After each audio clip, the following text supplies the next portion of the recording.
The Xbox Kinect, the console advertised as the gateway to the future. Kinect is here, and it's real. This is what happens when technology gets out of your way.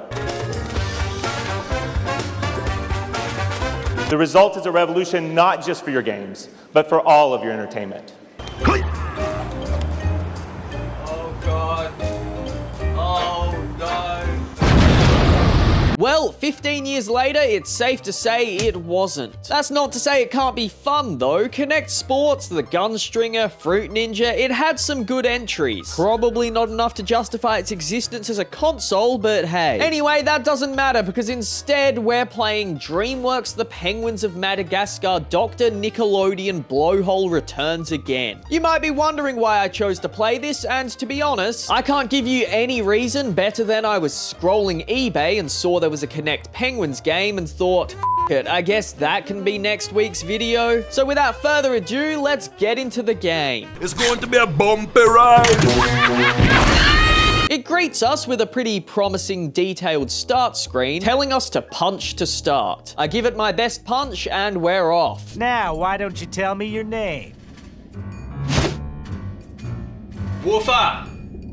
That's a weird name. From now on, your name will be Fresh Fish. Maybe the game has a bunch of common names and it's supposed to recognize if you say one, but I said Woofer, so I guess I can't really complain that Skipper wasn't willing to comply. So I'm Fresh Fish. Now you might have noticed already, but the game does have the original voice cast playing the Penguins. Why, hello there. I'll take it from here, Private. They weren't around with B-grade actors when they made this thing. They knew this was the flagship game for the console of the future. Next, we learn the game's basic controls. The first, leaning from side to side to control the penguin as he runs. At first, I thought this was going to be an absolute nightmare, but after a minute or two, once I got in touch with the nature of the penguin's movement, it was fairly straightforward. To make the penguin jump, we jump. This is the sort of immersive game design the Kinect is capable of. It's a bit of a shame we can't control the penguin's movement forwards or backwards and he's just locked in running motion through the levels. But I guess considering it's a penguins game where your body in front of a camera is the controller, it may be for the best that they didn't overcomplicate the mechanics.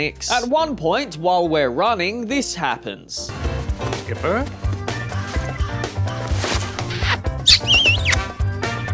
And then we just keep on running. Can't say I'm sure what that was all about. Comic relief, I guess. We then learn how to get the team to climb over walls by posing like this. We learn how to balance across beams like so, before being told to get rid of these pigeons. The way we do this is by doing this? I don't know, this diagram is a really poor explanation. But after a bit, I figured out we just throw in the direction of the target to make Rico spit projectiles at them. Next, we've got Marlene's Trivia. The game makes me feel like an idiot for thinking there was a 15-foot prehistoric penguin. I don't know that, do I? At the end of this tutorial level, it shows us this awesome action shot of me having so much fun playing the game. It was shortly after this the game froze on a loading screen, forcing me to restart my console. And then we destroy boxes by punching them. It was around this point that I realized having to restart my console got me in a bit of a low mood. And the Xbox Kinect is a console that kind of does demand a certain enthusiasm from the player to have any chance of being fun. Thankfully, punching boxes was just the task I needed to find some energy.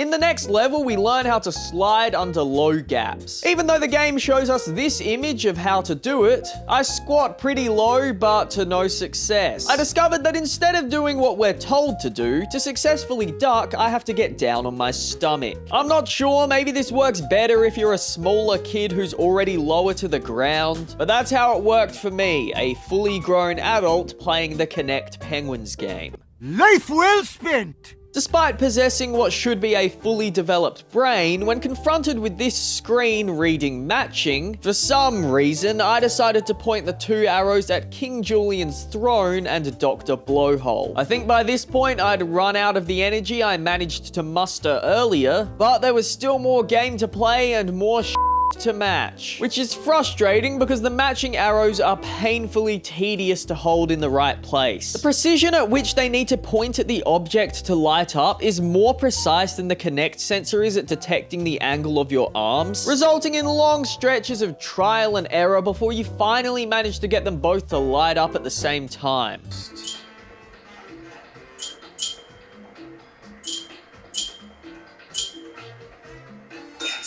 Hooray! Now you'll never guess where we go next. Have a think. It's an animated movie franchise tie-in video game. Where do these things always end up? Yep, the sewers. Of course! After doing some more of the same, Dr. Blowhole turned up, and then immediately after, once again, the game froze on the loading screen, forcing me to restart my Xbox. This time, instead of going straight into the campaign missions section, I decided to give dance a go. Once I selected dance, the game froze on the loading screen again. So, dance. We're not playing dance. Next, we're on the city streets looking for parts to build robot versions of the penguins or something like that. This new location comes with some new game mechanics, including posing like a star to fit through holes and holding your arms out to fly across gaps. The game presented me with this without offering any explanation, so I managed to up and fail, not realizing that this is a maze where we have to connect the two objects without touching any of the borders. Now this clicked on some later attempts at the same minigame. At one stage the game broke and the penguin fell through the ground. Instead of respawning at the previous checkpoint, the game sent me all the way back to the beginning of the level, including the opening cutscene. Why are we back at the start? That was like 5 minutes ago. This level could not have chosen a better highlight photo to show at the end. We do a lot of the same running around, except for some reason the climbing over walls pose wasn't working, even though I was doing it exactly the same as I was earlier in the game when it was working. The robot penguins go rogue, so then we gotta throw stuff at them to destroy them. And then when the game once again froze on the loading screen, I decided to just use this as an excuse to call it a day. I'm done. It's over.